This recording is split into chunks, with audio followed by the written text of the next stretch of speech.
ಸತ್ಯಂ ನ್ಯೂಸ್ಗೆ ಸ್ವಾಗತ. ನಾನು ಲಕ್ಷ್ಮಿ. ನೋಡೋಣ ಬನ್ನಿ ಇವತ್ತಿನ ಪ್ರಮುಖ ಸುದ್ದಿಗಳನ್ನು. ಪ್ರಥಮ ಬಾರಿಗೆ ಇಳಕಲ್ ನಗರಕ್ಕೆ ಆಗಮಿಸಿದ ಕೇಂದ್ರ ಸಚಿವ ಎ ನಾರಾಯಣಸ್ವಾಮಿ ಅವರನ್ನ ಇಳಕಲ್ ಹಾಗೂ ಹುನಗುಂದ ಅವಳಿ ತಾಲೂಕಿನ ಮಾದಿಗ ಸಮಾಜ ಬಾಂಧವರಿಂದ ಅದ್ದೂರಿ ಸ್ವಾಗತ ಕೋರಲಾಯಿತು. ಹುನಗುಂದ್ ಹಾಗೂ ಇಳಕಲ್ ತಾಲೂಕಿನ ಮಾದಿಗ ಸಮಾಜದಿಂದ ಎ ನಾರಾಯಣ ಸ್ವಾಮಿ ಅವರಿಗೆ ಸ್ವಾಗತ ಕೋರಲಾಯಿತು. ಕೇಂದ್ರ ಸಚಿವ ಎ ನಾರಾಯಣ ಸ್ವಾಮಿ ಅವರು ಪ್ರಥಮ ಬಾರಿಗೆ ಇಳಕಲ್ ನಗರಕ್ಕೆ ಆಗಮಿಸಿದ್ದರು.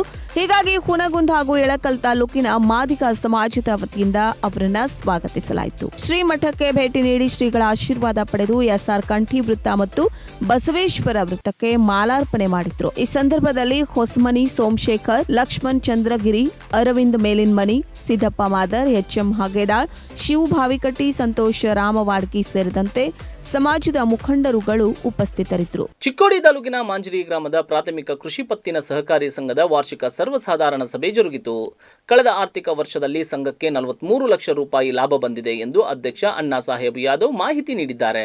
ಚಿಕ್ಕೋಡಿ ತಾಲೂಕಿನ ಮಾಂಜರಿ ಗ್ರಾಮದ ಪ್ರಾಥಮಿಕ ಕೃಷಿ ಪತ್ತಿನ ಸಹಕಾರಿ ಸಂಘವು ಎಲ್ಲ ಸದಸ್ಯರಿಗೆ ರಾಜ್ಯ ಸರ್ಕಾರದ ಯೋಜನೆಗಳನ್ನು ತಲುಪಿಸಿ ಸದಸ್ಯರ ಹಿತಕ್ಕಾಗಿ ಹಲವಾರು ಯೋಜನೆಗಳು ರೂಪಿಸಿಕೊಂಡಿವೆ. ಅದೇ ಪ್ರಕಾರ ಈ ವರ್ಷ ಸಂಘಕ್ಕೆ ಸುಮಾರು 43 ಲಕ್ಷ ರೂಪಾಯಿ ನಿವ್ವಳ ಲಾಭ ಗಳಿಸಿದ್ದು ಸದಸ್ಯರಿಗೆ ಪ್ರತಿಶತ 15ರಂತೆ ಲಾಭಾಂಶ ನೀಡಲಾಗುವುದು ಎಂದು ಸಂಸ್ಥೆಯ ಅಧ್ಯಕ್ಷರಾದ ಅಣ್ಣಾ ಸಾಹೇಬ್ ಯಾದವ್ ಹೇಳಿದರು. ಅವರು ಮಾಂಜರಿ ಪ್ರಾಥಮಿಕ ಕೃಷಿ ಪತ್ತಿನ ಸಹಕಾರಿ ಸಂಘದ ವಾರ್ಷಿಕ ಸರ್ವಸಾಧಾರಣ ಸಭೆಯ ಅಧ್ಯಕ್ಷತೆ ವಹಿಸಿ ಮಾತನಾಡುತ್ತಿದ್ದರು. 82 ವರ್ಷಗಳಿಂದ ಸಹಕಾರಿ ಸಂಘವು ಉತ್ತಮ ಕಾರ್ಯ ನಿರ್ವಹಿಸಿದ್ದು ಎಲ್ಲ ಸದಸ್ಯರ ಸಹಕಾರದಿಂದ ಇಂದು ಮಾಂಜರಿ ಪ್ರಾಥಮಿಕ ಕೃಷಿ ಪತ್ತಿನ ಸಹಕಾರಿ ಸಂಘವು ಹೆಮ್ಮರವಾಗಿ ಬೆಳೆದಿದೆ ಎಂದರು.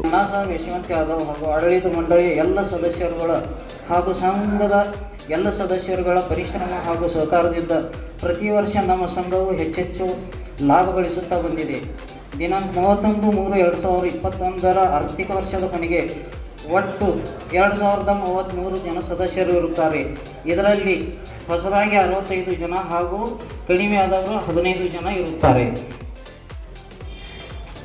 ಆರ್ಥಿಕ ವರ್ಷದ ಕೊನೆಗೆ ನಮ್ಮ ಸಂಘದಲ್ಲಿ ನೋಟಿಸಿನಲ್ಲಿ ತಿಳಿಸಿದ ಪ್ರಕಾರ ಷೇರು ಬಂಡವಾಳ 1,01,64,900 ರೂಪಾಯಿ ಇರುತ್ತದೆ. ಒಟ್ಟು ನಿಧಿಗಳು 3,31,12,683 ರೂಪಾಯಿ 22 ಪೈಸೆ ಇರುತ್ತದೆ. ಒಟ್ಟು ಠೇವುಗಳು 2,48,60,60,951 ಇರುತ್ತದೆ. ಇಂದು ನಡೆದ ವಾರ್ಷಿಕ ಸರ್ವಸಾಧಾರಣ ಸಭೆ ಸಂಘದ ನಿರ್ದೇಶಕರಾದ ರಾಮಗೌಡ ಪಾಟೀಲ್, ರಾಜುಗೌಡ ಪಾಟೀಲ್, ಸಿಕಂದರ್ ತಾಂಬೋಳಿ, ಯುವರಾಜ್ ಘಾಟಗೆ, ಪರಶುರಾಮ್ ಪವಾರ್, ಅಪ್ಪಸಾಹೇಬ್ ಅಂಜಿರೆ, ಶೀತಲ್ ಕುಮಾರ್ ಮಗೆಣ್ಣವರ್, ಕೃಷ್ಣ ವಗೆ ಹಾಗೂ ಇನ್ನುಳಿದ ನಿರ್ದೇಶಕರು ಸದಸ್ಯರು ಹಾಜರಿದ್ದರು. ಸುದತ್ ಮಗೆಣ್ಣವರ್ ಸರ್ವರನ್ನು ಸ್ವಾಗತಿಸಿ ಸಂಸ್ಥೆಯ ಪ್ರಧಾನ ವ್ಯವಸ್ಥಾಪಕರಾದ ಪಾಂಡುರಂಗ ಕುಲಕರ್ಣಿ ಅವರು ಸಂಸ್ಥೆಯ ವರದಿಯನ್ನ ಓದಿ ಬಾಬಾ ಸಾಹೇಬ್ ಗಣೇಶ್ವಾಡಿ ವಂದಿಸಿದ್ರು. ಕನ್ನಡ ನಾಡಿನ ಜವಾಬ್ದಾರಿಯುತ ಪ್ರಜೆಯಾದ ನಾನು ಕನ್ನಡದಲ್ಲಿ ಮಾತನಾಡುತ್ತೇನೆ. ನಿತ್ಯ ವ್ಯವಹಾರದಲ್ಲಿ ಕನ್ನಡವನ್ನೇ ಬಳಸುತ್ತೇನೆ. ಕನ್ನಡ ನಾಡಿನಲ್ಲಿ ವಾಸಿಸುವ ಕನ್ನಡೇತರ ಬಂಧುಗಳಿಗೂ ಕೂಡ ಕನ್ನಡವನ್ನು ಕಲಿಸುತ್ತೇನೆ. ಕನ್ನಡ ನಾಡು, ನುಡಿ, ಸಂಸ್ಕೃತಿ ಹಾಗೂ ಪರಂಪರೆಯನ್ನು ಉಳಿಸಲು ನಾನು ಬದ್ಧನಾಗಿದ್ದೇನೆ ಎಂದು ಬೆಡಕಿಹಾಳದ BS ಪದವಿ ಪೂರ್ವ ಮಹಾವಿದ್ಯಾಲಯದ ವಿದ್ಯಾರ್ಥಿಗಳು ಏರುಧ್ವನಿಯಲ್ಲಿ ಪ್ರತಿಜ್ಞಾವಿಧಿ ಸ್ವೀಕರಿಸಿದರು. ಬೆಡಕಿಹಾಳದ BS ಪದವಿ ಪೂರ್ವ ಮಹಾವಿದ್ಯಾಲಯದಲ್ಲಿ ವಿದ್ಯಾರ್ಥಿಗಳಿಂದ ಏಕಕಾಲಕ್ಕೆ ಕನ್ನಡ ಗೀತ ಗಾಯನ. ಕನ್ನಡಕ್ಕಾಗಿ ನಾವು ಪ್ರತಿಜ್ಞೆ ಸ್ವೀಕರಿಸಿ ಕನ್ನಡಕ್ಕಾಗಿ ಬದ್ಧರಾದ ವಿದ್ಯಾರ್ಥಿಗಳು. ಕನ್ನಡ ನಾಡಿನ ಜವಾಬ್ದಾರಿಯುತ ಪ್ರಜೆಯಾದ ನಾನು ಕನ್ನಡದಲ್ಲಿ ಮಾತನಾಡುತ್ತೇನೆ. ನಿತ್ಯ ವ್ಯವಹಾರದಲ್ಲಿ ಕನ್ನಡ ಬಳಸುತ್ತೇನೆ. ಕನ್ನಡ ನಾಡಿನಲ್ಲಿ ವಾಸಿಸುವ ಕನ್ನಡೇತರ ಬಂಧುಗಳಿಗೆ ಕನ್ನಡ ಕಲಿಸುತ್ತೇನೆ. ಕನ್ನಡ ನಾಡು, ನುಡಿ, ಸಂಸ್ಕೃತಿ ಮತ್ತು ಪರಂಪರೆಯನ್ನು ಉಳಿಸಲು ನಾನು ಕಟಿಬದ್ಧನಾಗಿರುತ್ತೇನೆ. ಏರು ಧ್ವನಿಯಲ್ಲಿ 500ಕ್ಕೂ ಅಧಿಕ ಮಕ್ಕಳಿಂದ ಕೇಳಿಬಂದ ಈ ಪ್ರತಿಜ್ಞಾ ವಿಧಿ ನಿಪ್ಪಾಣಿ ತಾಲೂಕಿನ ಬೆಡಕಿಹಾಳದ BS ಪದವಿ ಪೂರ್ವ ಮಹಾವಿದ್ಯಾಲಯದಲ್ಲಿ. ಹೌದು ವೀಕ್ಷಕರೇ, ಗುರುವಾರದಂದು ನಡೆದ ಗೀತ ಗಾಯನ ಕಾರ್ಯಕ್ರಮದಲ್ಲಿ ಮೊದಲು ಬಾರಿಸು ಕನ್ನಡ ಡಿಂಡಿಮವ ನಾಡಗೀತೆಯ ನಂತರ ಜೋಗದ ಸಿರಿ ಬೆಳಕಿನಲ್ಲಿ ನಿತ್ಯೋತ್ಸವ ತಾಯಿ ನಿತ್ಯೋತ್ಸವ ಹಾಗೂ ಹುಟ್ಟಿದರೆ ಕನ್ನಡ ನಾಡಲ್ಲೇ ಹುಟ್ಟಬೇಕು, ಮೆಟ್ಟಿದರೆ ಕನ್ನಡವನ್ನೇ ಮೆಟ್ಟಬೇಕು, ಬದುಕಿದು ಜಟಕಾ ಬಂಡಿ ಈ 3 ಹಾಡುಗಳನ್ನು ಹಾಡಿ ವಿದ್ಯಾರ್ಥಿಗಳು ಕನ್ನಡಕ್ಕಾಗಿ ನಾವು ಎಂಬ ಸಂಕಲ್ಪ ಸ್ವೀಕರಿಸಿದ್ರು. ಪ್ರಾರಂಭದಲ್ಲಿ ಪ್ರಾಂಶುಪಾಲರಾದ RB ಸಾಬಣ್ಣವರ್, ಉಪ ಪ್ರಾಚಾರ್ಯ SD ಠಾಣೆ, ಆಂಗ್ಲ ಮಾಧ್ಯಮ ಪ್ರಾಚಾರ್ಯ PB ಹವಲೆ, ಕನ್ನಡ ಮಾಧ್ಯಮ ಪ್ರಾಂಶುಪಾಲರಾದ BS ಸಾವುಗಾವೆ, ಕನ್ನಡಕ್ಕಾಗಿ ನಾವು ಅಭಿಯಾನದ ಅಂಗವಾಗಿ ಆಯೋಜಿಸಲಾಗಿದ್ದ ಗೀತಗಾಯನ ಕಾರ್ಯಕ್ರಮದಲ್ಲಿ ಕನ್ನಡ ಪ್ರಾಥಮಿಕ ಪ್ರೌಢ ಆಂಗ್ಲ ಮಾಧ್ಯಮ ಶಾಲೆಯ ಮಕ್ಕಳು ಸಾಮೂಹಿಕವಾಗಿ ಹಾಡಿ ಅಭಿಯಾನದಲ್ಲಿ ಪಾಲ್ಗೊಂಡರು. ಇದೇ ವೇಳೆ ಕನ್ನಡ ಮಾಧ್ಯಮ ಕಾನ್ವೆಂಟ್ ಶಾಲೆಯ ಕೆಎ ವಡೇರ್ ಮತ್ತು ಪ್ರೌಢಶಾಲೆಯ ಕಲಾಲ್ ಅವರು ಸಂಕಲ್ಪದ ಪ್ರತಿಜ್ಞಾ ವಿಧಿ ತಿಳಿಸಿದ್ರು. ಕನ್ನಡಕ್ಕಾಗಿ ನಾವು ಅಭಿಯಾನದಲ್ಲಿ ಕನ್ನಡ ಪ್ರಾಥಮಿಕ ಪ್ರೌಢ ಮತ್ತು ಆಂಗ್ಲ ಮಾಧ್ಯಮ ಶಾಲೆಯ ಮಕ್ಕಳು ಸಾಮೂಹಿಕವಾಗಿ ಏಕಕಾಲಕ್ಕೆ ಕನ್ನಡ ಗೀತಗಾಯನ ಮಾಡಿ ಅಭಿಯಾನದಲ್ಲಿ ಪಾಲ್ಗೊಂಡರು. ಎಸ್ಎಸ್ ಕಮತೆ ಅವರು ನಿರೂಪಿಸಿ ವಂದಿಸಿದ್ರು. ಎಂಬಿ ಚಿಂಚಣೆ, ಸತ್ಯಂ ನ್ಯೂಸ್, ಸದಲ್ಗಾ. ರಾಮದುರ್ಗ್ ಪಿಎಸ್ಐ ಅವರು ವಕೀಲರೊಂದಿಗೆ ಅನುಚಿತ ವರ್ತನೆ ತೋರಿದ್ದನ್ನು ಖಂಡಿಸಿ ಶೀಘ್ರ ಪಿಎಸ್ಐ ವಿರುದ್ಧ ಕ್ರಮ ಜರುಗಿಸುವಂತೆ ಒತ್ತಾಯಿಸಿ ರಾಮದುರ್ಗ್ ನ್ಯಾಯವಾದಿಗಳ ಸಂಘದಿಂದ ಉಪ ಅಧೀಕ್ಷಕರಿಗೆ ಮನವಿ ಸಲ್ಲಿಸಲಾಯಿತು. ಬೆಳಗಾವಿ ಜಿಲ್ಲೆಯ ರಾಮದುರ್ಗ ತಾಲೂಕಿನ ಪಕ್ಷಗಾರರಾದ ಸಮೀರ್ ಟಪಾಲ್ ಇವರು ಹೊಲದ ನ್ಯಾಯಕ್ಕಾಗಿ ನ್ಯಾಯ ಕೇಳಲು ಮತ್ತು ದೂರು ನೀಡಲು ಹೋದಾಗ ರಾಮದುರ್ಗ ಪಿಎಸ್ಐ ಅವರು ದೂರನ್ನ ಪಡೆದುಕೊಳ್ಳದ ಕಾರಣ ಮಧ್ಯವರ್ತಿಯಾಗಿ ಬಂದ ಮೋಸಿನ್ ದಾದಾಪೀರ್ ಹಾಜಿ ಎಂಬ ನ್ಯಾಯವಾದಿಗಳಿಗೆ ಮತ್ತು ರಾಮದುರ್ಗ ಪಿಎಸ್ಐ ಅವರಿಗೆ ಮಾತಿನ ಚಕಮಕಿ ಪ್ರಾರಂಭವಾದ ಹಿನ್ನೆಲೆ ರಾಮದುರ್ಗ ಪಿಎಸ್ಐ ಅವರು ಅನುಚಿತವಾಗಿ ವರ್ತನೆ ಮಾಡಿ ಮತ್ತು ಅವಾಚ್ಯ ಶಬ್ದಗಳಿಂದ ನಿಂದಿಸಿದ್ದಾರೆ ಮತ್ತು ಜೀವದ ಧಮಕಿ ಹಾಕಿರುತ್ತಾರೆ ಎಂದು ಆರೋಪಿಸಿ ರಾಮದುರ್ಗ ತಾಲೂಕು ನ್ಯಾಯವಾದಿಗಳ ಸಂಘದ ವತಿಯಿಂದ ರಾಮದುರ್ಗ ನ್ಯಾಯಾಲಯದಿಂದ ಹೈದರಲಿ ಸರ್ಕಲ್ ಮಾರ್ಗವಾಗಿ ಡಿವೈಎಸ್ಪಿ ಆಫೀಸ್ವರೆಗೆ ಶಾಂತಿಯುತ ಪ್ರತಿಭಟನೆ ನಡೆಸಿ ರಾಮದುರ್ಗ ತಾಲೂಕು ಪಿಎಸ್ಐ ಅವರಿಗೆ ಶೀಘ್ರದಲ್ಲಿ ಸೂಕ್ತ ಕಾನೂನು ಕ್ರಮವನ್ನು ಜರುಗಿಸಬೇಕೆಂದು ರಾಮದುರ್ಗ ತಾಲೂಕು ನ್ಯಾಯವಾದಿಗಳ ಸಂಘದ ವತಿಯಿಂದ ಮನವಿ ಮತ್ತು ಪೊಲೀಸ್ ಠಾಣೆ ಆವರಣದಲ್ಲಿ ನಡೆದ ಘಟನಾವಳಿಗಳ ದೃಶ್ಯದ ವಿಡಿಯೋವನ್ನು ಸಲ್ಲಿಸಲಾಯಿತು. ಈ ಸಂದರ್ಭದಲ್ಲಿ ಮಾತನಾಡಿದ ರಾಮದುರ್ಗ ನ್ಯಾಯವಾದಿಗಳ ಸಂಘದ ಅಧ್ಯಕ್ಷರಾದ ಆರ್ಜಿ ವಜ್ಜರ್ಮಟ್ಟಿ ಅವರು, ನಾವು ಪೊಲೀಸ್ ಠಾಣೆಗೆ ಹೋಗುವುದು ನಮ್ಮ ಪಕ್ಷಕಾರರ ಹಿತದೃಷ್ಟಿಯಿಂದ ಹೋಗಿರ್ತೇವೆ. ಅದರಲ್ಲಿ ನಮ್ಮ ಹಿತದೃಷ್ಟಿ ಯಾವುದೂ ಇರುವುದಿಲ್ಲ. ಇವತ್ತಿನ ನಮ್ಮ ಆಗ್ರಹ ವಕೀಲರ ಜೊತೆಗೆ ಅನುಚಿತ ವರ್ತನೆ ಮತ್ತು ಅವಾಚ್ಯ ಶಬ್ದಗಳನ್ನು ಬಳಕೆ ಮಾಡಿರುವ ಪಿಎಸ್ಐ ಅವರ ಮೇಲೆ ಶೀಘ್ರದಲ್ಲಿ ಸೂಕ್ತ ಕಾನೂನು ಕ್ರಮ ಕೈಗೊಂಡು ಈ ರೀತಿ ಘಟನೆಗಳು ಮತ್ತೆ ಮರುಕಳಿಸದಂತೆ ನೋಡಿಕೊಳ್ಳಬೇಕೆಂದು ನಾವು ಡಿವೈಎಸ್ಪಿ ಅವರಿಗೆ ಮನವಿ ನೀಡಿದ್ದೇವೆ ಎಂದು ಹೇಳಿದರು. ಸರ್, ಏನಾಯ್ತು ಇವಾಗ? ಸರ್, ನಿನ್ನೆ ಒಂದು ಮ್ಯಾಟ್ರ್ ಇತ್ತು. ಪಕ್ಷಗಾರ ಹೋಗಿದ್ರು. ಪಕ್ಷಗಾರ ಕಂಪ್ಲೇಂಟ್ ಕೊಡೋಕೆ ಹೋಗಿದ್ರು. ಆ ಕಂಪ್ಲೇಂಟ್ ತೊಗೊಲಾರ್ದು ಅವ್ರು ಹೊಳೆ ಕಳಿಸಿದ್ರು ಪಕ್ಷಗಾರಿಗೆ. ನಮ್ಮ ಪಕ್ಷಗಾರ ಅವರು ಹೊಳೆ ಕಳಿಸಿದಾಗ ಏನಾಯ್ತು, ನಮ್ಗೆ ಪಕ್ಷಗಾರ ನಮ್ಗೆ ಫೋನ್ ಮಾಡಿ ಹಿಂಗೆ ಆಗೈತೆ ಇರ್ತಾರೆ. ಮತ್ತು ಹಿಂಗೆ ಆದಮೇಲೆ ನಾವು ಕಂಪ್ಲೇಂಟ್ ಕೊಡೋಕೆ ಹೋಗಿದ್ವಿ. ನಮ್ಗೆ ವಿಡಿಯೋ ಬಂದಿದ್ದ ಸಲುವಾಗಿ ಆರೋಪಿ ವಿರುದ್ಧ ಕೊಡೋಕೆ ಹೋದ್ರೆ ಅವ್ರು ಏನಿಲ್ಲ ಕಿರಾಯ ತೊಗೊಲಾರ್ದು ನಮ್ಗೆ ಹೊಳೆ ಕಳಿಸ್ಯಾರ. ನೀವು ಬಂದು ಕಂಪ್ಲೇಂಟ್ ಕೊಡಿಸ್ಬರ್ರಿ, ಸ್ವಲ್ಪ ಅವ್ರು ಹೇಳ್ಬರ್ರಿ ಹೇಳಿದ್ರು. ಅದ್ರ ಪ್ರಕಾರ ನಾನು ಹೋಗಿ ಸ್ಟೇಷನ್ಗೆ ಸಾಹೇಬ್ರಿಗೆ ಭೇಟಾದ್ನಿ. ಪಿ ಎಸ್ ಸಾಹೇಬ್ರಿಗೆ ಭೇಟಿಯಾಗಿ ಏನಿಲ್ಲ ಸಾಹೇಬ್ರ ಮತ್ತು ಅವ್ರು ಬರೆದು ಕೊಡ್ತೀನಿ ಅನ್ನೋಕ್ತಾರೆ. ಅವ್ರು ಏನಾಯ್ತು ಕಂಪ್ಲೇಂಟ್ ತೊಗೊಳಿ ಅಂತ ಹೇಳಿದ್ನಿ. ಅದಕ್ಕೆ ಅವ್ರು ಏನಿಲ್ಲ ಅದನ್ನ ನಿರಾಕರಿಸಿ ನಾವು ತೊಗೊಳ್ಳೋದಿಲ್ಲ, ನ್ಯಾಯಾಲಯಕ್ಕೆ ಹೋಗಿ ಅಂತ ಹೇಳಿ ನನಗೆ ಇದು ಮಾಡ್ತಾರೆ. ನಾ ಅದ್ರ ಪ್ರಕಾರ ಏನಿಲ್ಲ ಪಕ್ಷಗಾರಿಗೆ ಹೇಳಿದ್ನಿ. ಅವರು ಸಾಹೇಬ್ರು ತೊಗೊಳ್ಳೋದು ಅನ್ನತ್ತಾರಪ್ಪ, ಮತ್ತು ನೀವು ಮುಂದೆ ಡಿವೈಎಸ್ಪಿ ಎಸ್ ಪಿ ಸಾಹೇಬ್ರ ಕಡೆ ಹೋಗಿ ಅಂತ ಇಷ್ಟ. ಅದೇ ರೀತಿ ನ್ಯಾಯವಾದಿಗಳಾದ ದಾದಾಪೀರ್ ಹಾಜಿ ಅವರು ಕೂಡ ಪೊಲೀಸ್ ಠಾಣೆಯಲ್ಲಿ ನಡೆದಂತಹ ಘಟನಾವಳಿಗಳ ಬಗ್ಗೆ ವಿವರಣೆ ನೀಡಿದರು. ಈಗ ನ್ಯಾಯವಾದಿಗಳ ಸಂಘದ ವತಿಯಿಂದ ಈಗ ಅವ್ರ ಮೇಲೆ ಕ್ರಮ ಕೈಗೊಳ್ರಿ ಅಂತೇಳಿ ಕೊಟ್ಟಿದ್ದೀವಿ. ಮುಂದೆ ಏನೈತಿ ಅವ್ರು ಕ್ರಮ ಕೈಗೊಳ್ಳೋರಿಗೆ ನಾವು ಯಾವುದೇ ಈ ಪೊಲೀಸ್ ಕಾರ್ಯಕ್ರಮದ ಅತಿ ಅದು ಭಾಗವಹಿಸೋದಿಲ್ಲ ಅಂತೇಳಿ ನಾವು ನ್ಯಾಯವಾದಿಗಳ ಸಂಘಕ್ಕೆ ರೆಸಲ್ಯೂಷನ್ ಭಾಗವಹಿಸೋದಿಲ್ಲ ಅವ್ರ ಕಾರ್ಯಕ್ರಮ. ಹಾಂ, ರೆಸಲ್ಯೂಷನ್. ಈ ಸಂದರ್ಭದಲ್ಲಿ ರಾಮದುರ್ಗ ನ್ಯಾಯವಾದಿಗಳ ಸಂಘದ ಉಪಾಧ್ಯಕ್ಷರಾದ ವಿಬಿ ಸಿದ್ದಾಟಗಿ ಮಠ್, ನ್ಯಾಯವಾದಿಗಳಾದ ಎಎ ಮುದಕವಿ, ಶ್ರೀನಿವಾಸ್ ಕುರಟಗಿ, ಎಎಸ್ ಮಾಳಿ ಮತ್ತು ರಾಮದುರ್ಗ ನ್ಯಾಯವಾದಿಗಳ ಸಂಘದ ಸರ್ವ ಸದಸ್ಯರು ಉಪಸ್ಥಿತರಿದ್ದರು. ರಾಯಬಾಗ ಪಟ್ಟಣದ ಸರ್ಕಾರಿ ಪದವಿ ಕಾಲೇಜಿನ ಹೊಸ ತರಗತಿ ಕಟ್ಟಡಗಳು ಇತ್ತೀಚೆಗಷ್ಟೇ ಪೂರ್ಣಗೊಂಡಿದೆ. ಆದರೆ ಸ್ಲ್ಯಾಬ್ನ ಪ್ಲಾಸ್ಟರ್ ಕಳಚಿ ಬೀಳುತ್ತಿದೆ. ಇದು ತೀರಾ ಕಳಪೆ ಮಟ್ಟದ ಕಾಮಗಾರಿಯಾಗಿದ್ದು, ಈ ಬಗ್ಗೆ ಕಾಲೇಜಿನ ಪ್ರಾಚಾರ್ಯರು ಸಂಬಂಧಿಸಿದ ಅಧಿಕಾರಿಗಳಿಗೆ ಹಲವು ಬಾರಿ ಮನವಿ ಮಾಡಿದರೂ ಕ್ಯಾರೆ ಎನ್ನುತ್ತಿಲ್ಲ ಎಂದು ತಿಳಿಸಿದ್ದಾರೆ. ದೊಡ್ಡ ಅನಾಹುತ ಸಂಭವಿಸುವ ಮೊದಲೇ ಸಂಬಂಧಿಸಿದ ಅಧಿಕಾರಿಗಳು ಇತ್ತ ಗಮನ ಹರಿಸಬೇಕಾಗಿದೆ. ರಾಯಬಾಗ್ ಪಟ್ಟಣದ ಸರ್ಕಾರಿ ಪದವಿ ಕಾಲೇಜಿನ ಹೊಸ ತರಗತಿ ಕಟ್ಟಡಗಳು ಇತ್ತೀಚೆಗಷ್ಟೇ ಪೂರ್ಣಗೊಂಡಿವೆ. ಆದರೆ ಸ್ಲ್ಯಾಬ್ನ ಪ್ಲಾಸ್ಟರ್ ಕಳಚಿ ಬೀಳುತ್ತಿದೆ. ಪತ್ರಾಸ್ಗಳು ಕಿತ್ತು ಹೋಗುತ್ತಿವೆ. ಪ್ಲಂಬಿಂಗ್, ಎಲೆಕ್ಟ್ರಿಕ್ ಕೆಲಸ ಕೂಡ ಆಗಿರುವುದಿಲ್ಲ. ಇಂತಹ ಕಳಪೆ ಕಾಮಗಾರಿ ಕುರಿತು ಕಾಲೇಜಿನ ಪ್ರಾಚಾರ್ಯರು ಹಲವಾರು ಬಾರಿ ಸಂಬಂಧಪಟ್ಟ ಅಧಿಕಾರಿಗಳಿಗೆ ಮತ್ತು ಗುತ್ತಿಗೆದಾರರಿಗೆ ಎಷ್ಟೇ ಬಾರಿ ತಿಳಿಸಿದ್ರೂ ಸಹ ಯಾರೂ ಕೂಡ ಇತ್ತ ಕಡೆಗೆ ಗಮನ ಹರಿಸುತ್ತಿಲ್ಲ.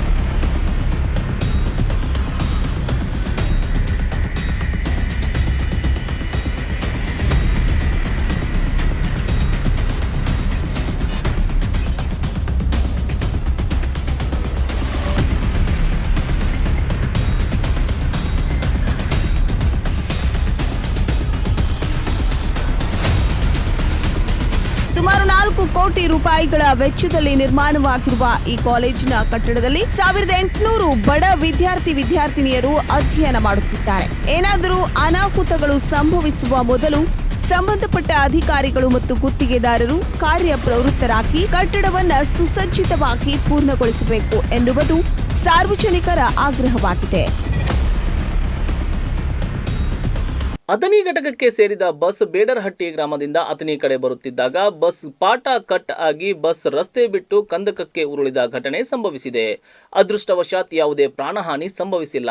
ಚಾಲಕನ ಜಾಗರೂಕತೆಯಿಂದ ಭಾರಿ ಅನಾಹುತ ತಪ್ಪಿದಂತಾಗಿದೆ. ಕರ್ನಾಟಕ ರಾಜ್ಯ ಸಾರಿಗೆ ಸಂಸ್ಥೆಗೆ ಸೇರಿದ ಬಸ್ ಪಾಟ ಕಟ್ ಆಗಿ ರಸ್ತೆ ಬಿಟ್ಟು ತಗ್ಗು ಪ್ರದೇಶಕ್ಕೆ ಬಸ್ ನೂಕಿದ ಘಟನೆ ಸಂಭವಿಸಿ ಭಾರಿ ದುರಂತ ತಪ್ಪಿದೆ. ಅಥಣಿ ಘಟಕಕ್ಕೆ ಸೇರಿದ ಬಸ್ ಬೇಡರಹಟ್ಟಿ ಗ್ರಾಮದಿಂದ ಅಥಣಿಗೆ ಬರುವಾಗ ಈ ಅವಘಡ ಸಂಭವಿಸಿದೆ. ಚಾಲಕನ ಜಾಗೃತೆಯಿಂದ ಭಾರಿ ಅನಾಹುತ ತಪ್ಪಿದೆ. ಮಾತೋಶ್ರೀ ಕ್ರಾಸ್ ಬಳಿ ಈ ಅವಘಡ ಸಂಭವಿಸಿದ್ದು ಯಾವುದೇ ಪ್ರಾಣಾಪಾಯ ಸಂಭವಿಸಿಲ್ಲ. ಬೇರೆ ಬಸ್ ವ್ಯವಸ್ಥೆ ಮಾಡಿ ಪ್ರಯಾಣಿಕರು ಹಾಗೂ ವಿದ್ಯಾರ್ಥಿಗಳನ್ನ ಸಂಚಾರಕ್ಕೆ ಕೆಎಸ್ಆರ್ಟಿಸಿ ಅಧಿಕಾರಿಗಳು ಅನುವು ಮಾಡಿಕೊಟ್ಟಿದ್ದಾರೆ.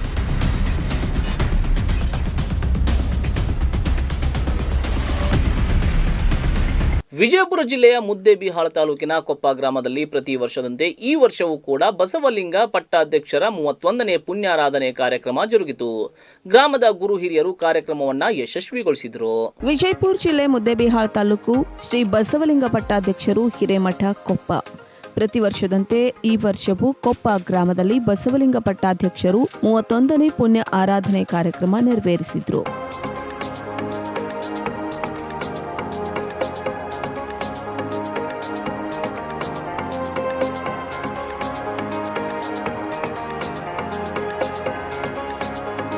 ಈ ಕಾರ್ಯಕ್ರಮದಲ್ಲಿ ಪಾಲ್ಗೊಂಡವರು ಸಿದ್ಧ ರೇಣುಕಾ ಶಿವಾಚಾರ್ಯ ಮಹಾಸ್ವಾಮಿಗಳು, ಗುರುಲಿಂಗಯ್ಯ ಹಿರೇಮಠ ಸ್ವಾಮಿಗಳು, ವಿಶ್ವನಾಥ್ ಇಟಗಿ, ಹನುಮಗೌಡ ಬಿರಾದಾರ್ ಅಧ್ಯಕ್ಷರು, ಜಯಶ್ರೀ ಬಿರಾದಾರ್ ಉಪಾಧ್ಯಕ್ಷರು, ಅಶೋಕ್ ಗೌಡ ಬಿರಾದಾರ್, ಯಲ್ಲಮ್ಮ ನಾಯ್ಕೋಡಿ, ಬಸಮ್ಮ ಹೋಲ್ಡರ್, ಊರಿನ ಗುರು ಹಿರಿಯರು ಸೇರಿ ಕಾರ್ಯಕ್ರಮವನ್ನು ನಡೆಸಿಕೊಟ್ರು. ಬೆಟ್ಟದಲ್ಲಿ ಮನೆಗೆ ಮಲ್ಲಿಗೆಯಾಗು ಎಲ್ಲ ಸಕ್ಕರೆಯಾಗು ದೀನ ದುರ್ಬಲರಿಗೆ ಕಷ್ಟಗಳ ವಿಧಿ ಮಳೆಸಿ ಮುಚ್ಚಿಲ್ಲದ ಶುಂಠಿಯಂತಾಗಬೇಕು, ರಸವಿಲ್ಲದ ಕಬ್ಬಿನಂತಾಗಬೇಡ, ಸುಗಂಧವಿಲ್ಲದ ಪುಷ್ಪದಂತಾಗಬೇಡ, ತುಂಬು ನೊಡರಿಗೆ ಬಿರುಗಿನ ತತ್ವರ ಸಾಮೃತವ. ಆಧ್ಯಾತ್ಮದ ಅಂತೇಳಿ ನಮ್ಮ ದೇಶ ಇನ್ನೂ ಜಗತ್ತಿನೊಳಗೆ ಸನಾತನವಾಗೈತಿ. ಅದಕ್ಕೆ ಕಾರಣಿ ಪುರುಷರು ಯಾರು ಅಂತಂದ್ರೆ ಈ ಬಸವಲಿಂಗ ಪಟ್ಟಾಧ್ಯಕ್ಷರಂತ ಅನೇಕ ಸಂತ ಮಹಾಂತರು ಏನು 31 ಸಂವತ್ಸರಗಳವರೆಗೂ ಕಾಲವಾದರೂ ಕೂಡ ಅವನನ್ನು ಇನ್ನೂ ನೆನೆಸ್ತೀವಿ ಅಂತಂದ್ರೆ ಅವನು ಮಾಡಿರ್ತಕ್ಕಂತಹ ಸಾಧನೆ ಯಾವ ರೀತಿ ಇರ್ತಕ್ಕಂಥದ್ದು. ಕರ್ನಾಟಕ ರಾಜ್ಯೋತ್ಸವದ ನಿಮಿತ್ತ ಕಾಗವಾಡ ತಾಲೂಕು ಆಡಳಿತದ ವತಿಯಿಂದ ಕನ್ನಡ ಗೀತ ಗಾಯನ ಕಾರ್ಯಕ್ರಮವನ್ನು ಕಾಗವಾಡದ ವಿದ್ಯಾವರ್ಧಕ ಸಮಿತಿ ಮಲ್ಲಿಕಾರ್ಜುನ ವಿದ್ಯಾಲಯದಲ್ಲಿ ಆಯೋಜಿಸಲಾಗಿತ್ತು. ನವೆಂಬರ್ 1ರಂದು ನಡೆಯುವ ಕರ್ನಾಟಕ ರಾಜ್ಯೋತ್ಸವದ ನಿಮಿತ್ತ ಕಾಗವಾಡ ತಾಲೂಕು ಆಡಳಿತದ ವತಿಯಿಂದ ಗೀತ ಗಾಯನ ಕಾರ್ಯಕ್ರಮವು ವಿದ್ಯಾವರ್ಧಕ ಸಮಿತಿ ಮಲ್ಲಿಕಾರ್ಜುನ ವಿದ್ಯಾಲಯ ಕಾಗವಾಡದಲ್ಲಿ ನೆರವೇರಿತು. ಕಾರ್ಯಕ್ರಮವನ್ನು ಉದ್ದೇಶಿಸಿ ಮಾತನಾಡಿದ ತಹಶೀಲ್ದಾರ್ ರಾಜೇಶ್ ಪುರ್ಲಿ, ಸರ್ಕಾರದ ಆದೇಶದ ಪ್ರಕಾರ 2021ನೇ ಸಾಲಿನ ರಾಜ್ಯೋತ್ಸವದ ನಿಮಿತ್ತ ಕನ್ನಡದ ಹೆಸರಾಂತ ಗೀತೆಗಳನ್ನು ಕರ್ನಾಟಕದಲ್ಲಿ ಏಕಕಾಲಕ್ಕೆ 3 ಕನ್ನಡ ಗೀತೆಗಳಾದ ನಿಸಾರ್ ಅಹಮದ್ ಅವರ ಜೋಗದ ಸಿರಿ ಬೆಳಕಿನಲ್ಲಿ, ಕುವೆಂಪುರವರ ಬಾರಿಸು ಕನ್ನಡ ಡಿಂಡಿಮವ, ಹಂಸಲೇಖ ಅವರ ಹುಟ್ಟಿದರೆ ಕನ್ನಡ ನಾಡಲ್ಲಿ ಹುಟ್ಟಬೇಕು, ಈ 3 ಗೀತೆಗಳನ್ನ ರಾಜ್ಯಾದ್ಯಂತ ಹಾಡುವುದರ ಮೂಲಕ ಕನ್ನಡ ಮಾತನಾಡಲು ಪ್ರೇರೇಪಿಸುವುದು, ಕನ್ನಡ ಭಾವೈಕ್ಯತೆ ಸಾರುವುದು ಮತ್ತು ಆಡುವ ಮಾತು ಕನ್ನಡದಲ್ಲೇ ಇರಬೇಕು, ಕನ್ನಡವನ್ನೇ ಬಳಸುವುದು, ಕುಟುಂಬದ ಸದಸ್ಯರೆಲ್ಲರೂ ಪ್ರತಿಜ್ಞೆ ಮಾಡಿ ಯಾವತ್ತೂ ಎಲ್ಲದರಲ್ಲೂ ಕನ್ನಡವನ್ನೇ ಬಳಸುವಂತೆ ಮಾಡುವುದಾಗಿದೆ. ಕರ್ನಾಟಕದ ಸುಮಾರು 1 ಕೋಟಿ ಜನ ಈ ಕಾರ್ಯಕ್ರಮದಲ್ಲಿ ಭಾಗಿಯಾಗಲು ಕಾರಣೀಭೂತರಾಗಿದ್ದಾರೆ ಎಂದರು. ಸರ್ಕಾರದ ಒಂದು ಶ್ರೇಷ್ಠತೆಯನ್ನು ಸಾರುವ ಕುರಿತು ಡಾಕ್ಟರ್ ಕುವೆಂಪುರವರ ಬಾರಿಸು ಕನ್ನಡ ಡಿಂಡಿಮವ, ಡಾಕ್ಟರ್ KS ನಿಸಾರ್ ಅಹಮದ್ ಅವರ ಜೋಗದ ಸಿರಿ ಬೆಳಕಿನಲ್ಲಿ ಹಾಗೂ ಹಂಸಲೇಖರವರ ಹುಟ್ಟಿದರೆ ಕನ್ನಡ ನಾಡಿನಲ್ಲಿ ಹುಟ್ಟಬೇಕು ಅನ್ನುವಂಥ ಒಂದು 3 ಗೀತೆಗಳನ್ನು ಇವತ್ತು ರಾಜ್ಯದಾದ್ಯಂತ ಒಂದೇ ಟೈಮಿಗೆ ಮಾಡಲಿಕ್ಕೆ ಎಲ್ಲ ಕನ್ನಡ ಪರ ಸಂಘಟನೆಯವರು, ಗ್ರಾಮದ ಪ್ರಮುಖರು ಎಲ್ಲ ಅಧಿಕಾರಿ ಮಿತ್ರರು ಕೂಡಿ ತಾಲೂಕು ಆಡಳಿತದ ಪರವಾಗಿ ಇವತ್ತಿನ ದಿವಸ ಮಲ್ಲಿಕಾರ್ಜುನ ಹೈಸ್ಕೂಲ್ದಲ್ಲಿ ಈ ಕಾರ್ಯಕ್ರಮ ಆಯೋಜನೆ ಮಾಡಿದ್ದೀವಿ. ನಂತರ ಶ್ರೀಮತಿ ರಾಜಶ್ರೀ ವಿಟೇಕರ್ ಹಾಡುಗಳನ್ನ ಹಾಡುವುದರ ಜೊತೆಗೆ ವಿದ್ಯಾರ್ಥಿನಿಯರಿಂದ ಈ 3 ಹಾಡುಗಳನ್ನ ಹಾಡಿ ಕನ್ನಡದ ಗೀತ ಗಾಯನ ಕಾರ್ಯಕ್ರಮಕ್ಕೆ ಮೆರುಗು ತಂದರು. ಈ ವೇಳೆ ಕಾಗವಾಡ ತಹಶೀಲ್ದಾರ್ ರಾಜೇಶ್ ಬುರ್ಲಿ, ತಾಲೂಕು ಪಂಚಾಯತ್ ಕಾರ್ಯನಿರ್ವಾಹಕ ಅಧಿಕಾರಿ ವೀರನ್ಗೌಡ ಏಗನ್ಗೌಡರ್, ಕ್ಷೇತ್ರ ಶಿಕ್ಷಣಾಧಿಕಾರಿ ಮಲ್ಲಪ್ಪ ಮುಂಜೆ, ಸಿಡಿಪಿಒ ಸಂಜಯ್ ಕುಮಾರ್ ಸದಲ್ಗೆ, ತಾಲೂಕಾ ಕೃಷಿ ಅಧಿಕಾರಿ ಬಿರಾದಾರ್, ಮುಖಂಡರಾದ ಜ್ಯೋತಿ ಕುಮಾರ್ ಪಾಟೀಲ್, ಕರವೇ ಅಧ್ಯಕ್ಷರಾದ ಸಿದ್ದು ಬೋಡಿಯರ್, ಶಿವಾನಂದ್ ನವನ್ಯಾಳೆ, ಅಸ್ಲಂ ಜಮಾದಾರ್, ಗಣೇಶ್ ಕೋಳೇಕರ್ ಸೇರಿದಂತೆ ಇನ್ನಿತರರು ಉಪಸ್ಥಿತರಿದ್ದರು. ನೆರೆ ಸಂತ್ರಸ್ತರ ಹೆಸರಿನಲ್ಲಿ ಭಾರಿ ಗೋಲ್ಮಾಲ್ ನಡೆದಿದ್ದು ರಾಯಬಾಗ ತಾಲೂಕಿನ ಕುಡಚಿ ಪಟ್ಟಣದಲ್ಲಿ ಅಕ್ರಮವಾಗಿ ಸರ್ಕಾರಿ ಹಣ ಲೂಟಿಯಾಗಿದೆ. ನಕಲಿ ಫಲಾನುಭವಿಗಳ ಖಾತೆಗೆ ಸರ್ಕಾರದ ದುಡ್ಡು ಜಮೆಯಾಗಿದೆ. ಪುರಸಭೆ ಹಾಗೂ ಕಂದಾಯ ಅಧಿಕಾರಿಗಳಿಂದ ಅಕ್ರಮ ನಡೆದಿದ್ದು ಸರ್ಕಾರದ ತನಿಖೆಯಲ್ಲಿ ಈ ಅಕ್ರಮ ಬಯಲಾಗಿದೆ. ಅಕ್ರಮದಲ್ಲಿ ಭಾಗಿಯಾದ ಅಧಿಕಾರಿಗಳ ವಿರುದ್ಧ ಕ್ರಮ ಜರುಗಿಸಲು ಮೇಲಾಧಿಕಾರಿಗಳು ಮೀನಾಮೇಷ ಎಣಿಸುತ್ತಿದ್ದಾರೆ. ಪ್ರವಾಹ ಪರಿಹಾರದಲ್ಲಿ ಭಾರಿ ಗೋಲ್ಮಾಲ್. ನಕಲಿ ಫಲಾನುಭವಿಗಳ ಖಾತೆಗೆ ಸರ್ಕಾರದ ದುಡ್ಡು. ನೆರೆ ಸಂತ್ರಸ್ತರ ಹೆಸರಿನಲ್ಲಿ ನಡೆದ ಭಾರಿ ಗೋಲ್ಮಾಲ್. ಕುಡಚಿ ಪಟ್ಟಣದಲ್ಲಿ ಅಕ್ರಮವಾಗಿ ಸರ್ಕಾರಿ ಹಣ ಲೂಟಿ. 50 ಲಕ್ಷಕ್ಕೂ ಅಧಿಕ ಸರ್ಕಾರಿ ಹಣ ಲೂಟಿ. ಬೆಳಗಾವಿ ಜಿಲ್ಲೆಯ ರಾಯಬಾಗ್ ತಾಲೂಕಿನ ಕುಡಚಿ ಪಟ್ಟಣ. ಸಂತ್ರಸ್ತರಿಗೆ ಕಳೆದ ಜುಲೈ ತಿಂಗಳಿನಲ್ಲಿ ಮಳೆಯಿಂದ ಆದ ನಷ್ಟ. ಸರ್ಕಾರದಿಂದ ಸಂತ್ರಸ್ತರಿಗೆ ತಾತ್ಕಾಲಿಕ ಪರಿಹಾರ ಹಣ. ಕುಡಚಿ ಕ್ಷೇತ್ರದಲ್ಲಿ ಒಟ್ಟು 1823 ಫಲಾನುಭವಿಗಳಿಗೆ ಪರಿಹಾರ. ಸುಮಾರು 400 ಜನ ಅಕ್ರಮವಾಗಿ ಪರಿಹಾರ ಪಡೆದು ಲೂಟಿ. ಮನೆಯಲ್ಲಿ ನೀರು ಹೋಗದೆ ಯಾವುದೇ ಹಾನಿಯಾಗದಿದ್ರೂ ಅಕ್ರಮವಾಗಿ ಪರಿಹಾರ. ಪರಿಶೀಲನೆ ಅಧಿಕಾರಿಗಳಿಂದ ಲಂಚ ಪಡೆದು ಅಕ್ರಮವಾಗಿ ಲಿಸ್ಟ್ ತಯಾರಿ. ಪುರಸಭೆ ಅಧಿಕಾರಿ, ಕಂದಾಯ ಅಧಿಕಾರಿಗಳಿಂದ ಅಕ್ರಮ. ಸರ್ಕಾರದ ತನಿಖೆಯಲ್ಲಿ ಅಕ್ರಮ ಬಯಲು. ಸೆಪ್ಟೆಂಬರ್ ತಿಂಗಳಲ್ಲಿ ಅಕ್ರಮದ ಬಗ್ಗೆ ತನಿಖೆ ನಡೆಸಲು ಟೀಮ್ ನಿಯೋಜನೆ. ಅಕ್ರಮ ಫಲಾನುಭವಿಗಳನ್ನು ಗುರುತಿಸಿ ಅವರಿಗೆ ಪರಿಹಾರ ಹಣ ವಾಪಸ್ ನೀಡಲು ನೋಟಿಸ್. ಸುಮಾರು 400 ಜನರಿಗೆ ಅಕ್ರಮವಾಗಿ ಸರ್ಕಾರದ ಹಣ. ತನಿಖೆಯಲ್ಲಿ ಸರ್ಕಾರಿ ಅಧಿಕಾರಿಗಳನ್ನ ರಕ್ಷಿಸಲು ಪ್ರಯತ್ನ. ಅಕ್ರಮದಲ್ಲಿ ಭಾಗಿಯಾದ ಅಧಿಕಾರಿಗಳ ವಿರುದ್ಧ ಇನ್ನೂ ಇಲ್ಲ ಕ್ರಮ.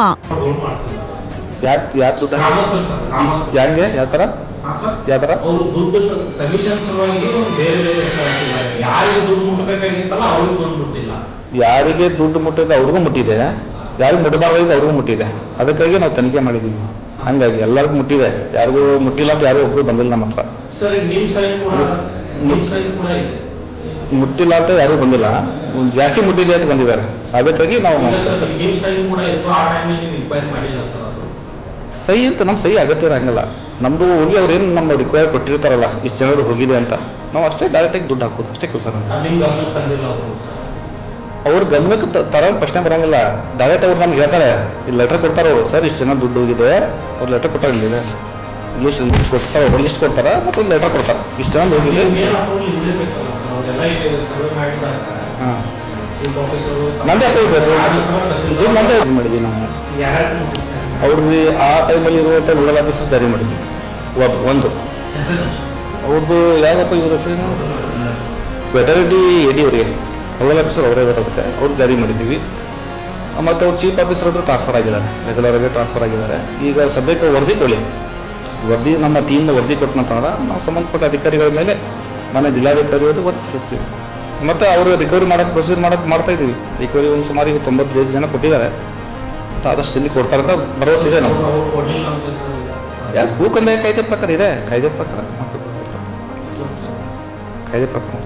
ಶಿವಕುಮಾರ್ ದಳ್ವಿ, ಸತ್ಯಂ ನ್ಯೂಸ್, ಚಿಕ್ಕೋಡಿ. ನವೆಂಬರ್ 1ರಂದು ನಡೆಯುವ ಕರ್ನಾಟಕ ರಾಜ್ಯೋತ್ಸವ ನಿಮಿತ್ತ ಹುಕ್ಕೇರಿ ತಾಲೂಕಾಡಳಿತದ ವತಿಯಿಂದ ಕನ್ನಡ ಜನಪ್ರಿಯ ಗೀತೆಗಳ ಗೀತ ಗಾಯನ ಕಾರ್ಯಕ್ರಮವನ್ನು ಎಸ್ಎಸ್ಎನ್ ಕಲಾ ಮತ್ತು ವಾಣಿಜ್ಯ ಮಹಾವಿದ್ಯಾಲಯದಲ್ಲಿ ಆಯೋಜಿಸಲಾಗಿತ್ತು. ನವೆಂಬರ್ 1ರಂದು ನಡೆಯುವ ಕರ್ನಾಟಕ ರಾಜ್ಯೋತ್ಸವದ ನಿಮಿತ್ತ ಹುಕ್ಕೇರಿ ತಾಲೂಕಾಡಳಿತದ ವತಿಯಿಂದ ಗೀತ ಗಾಯನ ಕಾರ್ಯಕ್ರಮವು ಎಸ್ಎಸ್ಎನ್ ಕಲಾ ಮತ್ತು ವಾಣಿಜ್ಯ ಮಹಾವಿದ್ಯಾಲಯ ಹುಕ್ಕೇರಿಯಲ್ಲಿ ನೆರವೇರಿತು. ಕಾರ್ಯಕ್ರಮವನ್ನು ಉದ್ದೇಶಿಸಿ ಮಾತನಾಡಿದ ಕ್ಷೇತ್ರ ಶಿಕ್ಷಣಾಧಿಕಾರಿ ಎಂಎನ್ ದಂಡಿನ್ ರವರು, ಸರ್ಕಾರದ ಆದೇಶದ ಪ್ರಕಾರ 2021ನೇ ಸಾಲಿನ ರಾಜ್ಯೋತ್ಸವದ ನಿಮಿತ್ತ ಕನ್ನಡದ ಹೆಸರಾಂತ ಗೀತೆಗಳನ್ನು ಕರ್ನಾಟಕದಲ್ಲಿ ಏಕಕಾಲಕ್ಕೆ 3 ಕನ್ನಡ ಗೀತೆಗಳಾದ ನಿಸಾರ್ ಅಹಮದ್ ರವರ ಜೋಗದ ಸಿರಿ ಬೆಳಕಿನಲ್ಲಿ, ಕುವೆಂಪುರವರ ಬಾರಿಸು ಕನ್ನಡ ಡಿಮ್ ಡಿಮವ, ಹಂಸಲೇಖ ಅವರ ಹುಟ್ಟಿದರೆ ಕನ್ನಡ ನಾಡಲ್ಲಿ ಹುಟ್ಟಬೇಕು. ಈ 3 ಗೀತೆಗಳನ್ನ ರಾಜ್ಯಾದ್ಯಂತ ಹಾಡುವುದರ ಮೂಲಕ ಕನ್ನಡ ಮಾತನಾಡಲು ಪ್ರೇರೇಪಿಸುವುದು, ಕನ್ನಡ ಭಾವೈಕ್ಯತೆ ಸಾರುವುದು ಮತ್ತು ಆಡುವ ಮಾತು ಕನ್ನಡದಲ್ಲೇ ಇರಬೇಕು, ಕನ್ನಡವನ್ನೇ ಬಳಸುವುದು, ಕುಟುಂಬ ಸದಸ್ಯರೆಲ್ಲರೂ ಪ್ರತಿಜ್ಞೆ ಮಾಡಿ ಯಾವತ್ತೂ ಎಲ್ಲದರಲ್ಲೂ ಕನ್ನಡವನ್ನೇ ಬಳಸುವಂತೆ ಮಾಡುವುದಾಗಿದೆ. ಕರ್ನಾಟಕ ರಾಜ್ಯೋತ್ಸವನ ವಿಶೇಷ ರೀತಿಯಲ್ಲಿ ಆಚರಣೆ ಮಾಡಲಿಕ್ಕೆ ಸಂದೇಶವನ್ನು ಕೊಟ್ಟಿದ್ದಾರೆ. ಆ ಪ್ರಯುಕ್ತವಾಗಿ ನಮ್ಮ ಕರ್ನಾಟಕದಾದ್ಯಂತ ಇವತ್ತು ಎಲ್ಲ ಕಡೆಗೂ ಕನ್ನಡದ ಬಗ್ಗೆ, ಕನ್ನಡ ಭಾಷೆ ಉಳಿವಿನ ಬಗ್ಗೆ, ಕನ್ನಡ ಭಾಷೆಯನ್ನ ಮಾತನಾಡೋದು ಬರೆಯುವುದರ ಬಗ್ಗೆ, ಕನ್ನಡ ಗೀತೆಗಳನ್ನು ಹಾಡೋದ್ರ ಬಗ್ಗೆ ಎಲ್ಲ ಕಡೆಗೂ ಇವತ್ತು ಕಾರ್ಯಕ್ರಮಗಳನ್ನ ಅತ್ಯಂತ ವ್ಯವಸ್ಥಿತವಾಗಿ ಆಯೋಜನೆ ಮಾಡ್ತಾರೆ. ಆ ಪ್ರಯುಕ್ತವಾಗಿ ಇವತ್ತು ನಮ್ಮ ಹುಕ್ಕೇರಿ ತಾಲೂಕಿನಲ್ಲಿ ಕೂಡ ಕನ್ನಡ ಮತ್ತು ಸಂಸ್ಕೃತಿ ಇಲಾಖೆ ಇವರ ಸಹಯೋಗದಲ್ಲಿ ಅತ್ಯಂತ ವ್ಯವಸ್ಥಿತವಾಗಿ ಒಂದು ಕಾರ್ಯಕ್ರಮವನ್ನು ಹಮ್ಮಿಕೊಂಡಿದೆ. ಈಗಲೇ ಅಪ್ಲೋಡ್ ಮಾಡಲಿಕ್ಕೆ ಹೇಳಿದ್ದಾರೆ. ಸೊ ಇವತ್ತು ಅದೇ ಪ್ರಕಾರ ನಮ್ಮ ಹುಕ್ಕೇರಿ ತಾಲೂಕಿನ ಎಲ್ಲ ನಮ್ಮ ಶಾಲಾ ಕಾಲೇಜುಗಳಲ್ಲಿ ಇವತ್ತು 11 ಗಂಟೆಗೆ ನಮ್ಮ ವಿದ್ಯಾರ್ಥಿಗಳು ಮತ್ತು ಶಿಕ್ಷಕರು ಈ ಗೀತೆಗಳನ್ನ ಹಾಡಿ ಅದನ್ನ ವಿಡಿಯೋ ಕೂಡ ಅಪ್ಲೋಡ್ ಮಾಡಿದ್ದಾರೆ. ಅದ್ರ ಜೊತೆಗೆ ಇಲಾಖೆ ಏನೋ ನಮ್ಗೆ ಒಂದು ಸುತ್ತೋಲೆ ಏನ್ ಕೊಟ್ಟಿದೆ ಅಂದ್ರೆ ನಾಟಕ ಮತ್ತು ನೃತ್ಯಗಳನ್ನ ಆಯೋಜನೆ ಮಾಡೋದು. ಶಾಲಾ ಕಾಲೇಜುಗಳಲ್ಲಿ ನಾಟಕ ಮತ್ತು ನೃತ್ಯಗಳನ್ನ ಆಯೋಜನೆ ಮಾಡಿ ಅದು ಕನ್ನಡಕ್ಕೆ ಸಂಬಂಧಪಟ್ಟಂತ ನಾಟಕ ಮತ್ತು ನೃತ್ಯಗಳ ಆಯೋಜನೆ ಮಾಡ್ತಾ ಇದ್ರೆ ಅದನ್ನು ಕೂಡ ಈ 3 ದಿನಗಳಲ್ಲಿ ನಾವು ಮಾಡ್ತಾ ಇದ್ದೇವೆ. ಆಮೇಲೆ ಕನ್ನಡದಲ್ಲಿ ಮಾತನಾಡೋದು, ಬರೆಯೋದು. ನಿಮ್ಗೆ ಆಶ್ಚರ್ಯ ಅನ್ಸ್ಬೋದು, ನಾವೆಲ್ಲ ಕರ್ನಾಟಕದವರು ಕನ್ನಡದಾಗ ಯಾಕೆ ಮಾತಾಡ್ಬೇಕು, ಬರೀಬೇಕಂತ. ಹೌದಾ? ಎಷ್ಟೋ ಜನ ಮನೆಯಲ್ಲಿ ಕನ್ನಡ ಮಾತಾಡಿದ್ರು ಹೊರಗೆ ಬಂದಾಗ ಬೇರೆ ಭಾಷೆಯನ್ನು ಕಲಿತಾರೆ. ಸೊ ಅದಕ್ಕೆ ನಾವು ಮನೆಯಲ್ಲೇನೆ ಕನ್ನಡ ಮಾತಾಡಬೇಕು, ಹೊರಗೆ ಬಂದಾಗ ಕನ್ನಡ ಮಾತಾಡೋದು. ಪ್ರತಿಯೊಬ್ಬ ಕನ್ನಡದಲ್ಲಿ ಇರ್ತಕ್ಕಂಥ ಪ್ರತಿಯೊಬ್ಬರು ಕನ್ನಡದಲ್ಲೇ ಮಾತಾಡೋದು, ಬರೆಯೋದು ಕಲಿಸೋದು. ಎಷ್ಟೋ ಕಡೆ ಏನಾಗ್ತದೆ, ನಮ್ಮ ಗಡಿ ಭಾಗದ ಪ್ರದೇಶಗಳಿಗೆ ಹೋದಾಗ ಅಲ್ಲಿ ಮರಾಠಿ ಮತ್ತು ತೆಲುಗು, ತಮಿಳು ಈ ಭಾಷಿಕರು ಮನೆಯಲ್ಲಿ ಅವರು ತಮಿಳಿಂದ ಮರಾಠಿಯಲ್ಲಿ ಮಾತಾಡ್ತಾರೆ. ಬಟ್ ಹೊರಗೆ ಬಂದಾಗ ಕೂಡ ಕನ್ನಡ ಮಾತಾಡಬೇಕು. ನಂತರ ಸ್ವಾಮಿ ವಿವೇಕಾನಂದ ಕಲಾತಂಡ ಯಾದಕೂಡ್ ಇವರಿಂದ ಹಾಡುಗಳನ್ನು ಹಾಡುವುದರ ಜೊತೆಗೆ ವಿದ್ಯಾರ್ಥಿನಿಯರು ಈ 3 ಹಾಡುಗಳನ್ನು ಹಾಡಿ ಕನ್ನಡದ ಗೀತಗಾಯನ ಕಾರ್ಯಕ್ರಮಕ್ಕೆ ಮೆರುಗು ತಂದರು.